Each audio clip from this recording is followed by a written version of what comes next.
sometimes in homeschooling, we have our children, we were so excited to teach them and we're there prepared and we got everything and they are like, oh, I don't want to do this. Yeah.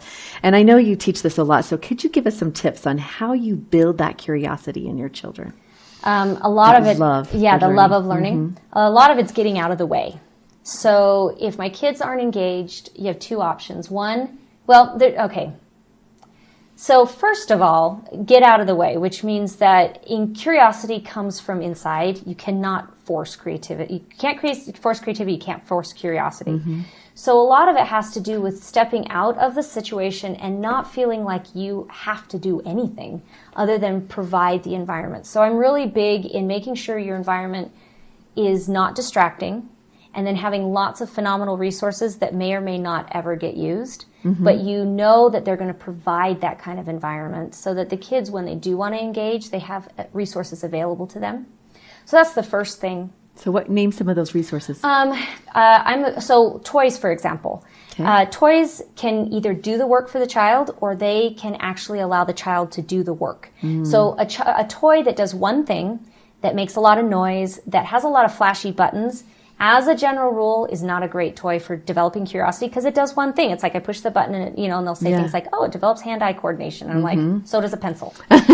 So do blocks. But blocks are a really great example of very open-ended. Blocks do nothing until I come to them and make something happen. Right. So I'm continually saying, who's doing the work with this toy? Mm-hmm. And, the only time I like a toy that makes noise is when I have a baby, because then in the other room I know exactly what that baby's doing because I can hear that toy. Okay. But most of the time I'm saying if this toy doesn't require work from the child, then it's not a toy I want in my home. Books on a wide variety of subjects. And then limiting distractions, limiting your screen time, limiting the kinds of screen time you allow. We have screens. We totally use screens in my home. But the kind of screen time, just when and how you allow friends over, those things all develop. And then you have to be loving learning yourself.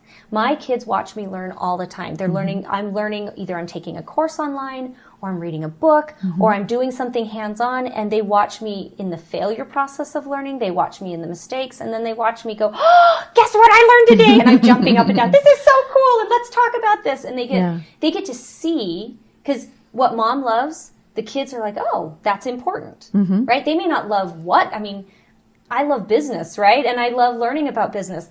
I don't know that any of my kids are going to be entrepreneurs. If they don't want to be, that's fine. Yeah. And I don't want to learn about rabbits. That's my oldest daughter's, right? But she knows what loving to learn looks like because she watches me learn about business. She watches me learn about homeschooling. I love learning more about homeschooling, right? I love learning about history. I love learning about language arts. I love, you name it. And so they see that and they're like, oh, learning is fun because it is something that they see happening. To be notified of our newest YouTube videos, be sure to click the subscribe button here. Head over to our new website for the latest gifts and promotions.